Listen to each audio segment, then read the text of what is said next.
ఓ అక్కశలమ్మా ఓ అక్కశలమ్మా ఓ అక్కశలమ్మా ఏంటి నా షర్మిల చెల్లెమ్మ కాదు, నా సునీత సిస్టర్వి కాదు.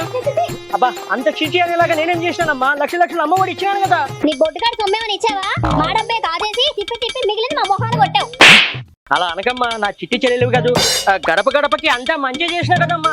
నీ గడపలో ఉన్న చెల్లెళ్ళకే మంచి చేయలేని నికృష్టుడివి నువ్వు. ఛీ! సొంత వాళ్ళను కూడా పక్కన పెట్టి లక్షల కోట్లు అప్పులు తెచ్చి అవన్నీ కూడా మీకే పెట్టినాను కదమ్మా. ఆపు నీ సొల్లు. అదే బాబు గారు చూడు, ప్రతి ఇంటికి 3 సిలిండర్ గ్యాస్లు ఇస్తామన్నారు. ప్రతి మహిళకు నెలకు 1500, ప్రతి స్కూల్ విద్యార్థికి ఏడాదికి 15,000. మా బోటి పేద మహిళలకు ఉచితంగా బస్సు ప్రయాణము. అది నాయకుడి లక్షణం అంటే.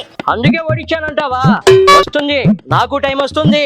వస్తా వస్తా మళ్ళీ వస్తా. రావు, మళ్ళీ రావు, ఈ జన్మలో రావు. ఒక్క అవకాశం కదా అని అడుక్కున్నామని ఓటేస్తే మమ్మల్ని అందరినీ అడుక్కు తినేలా చేస్తావా?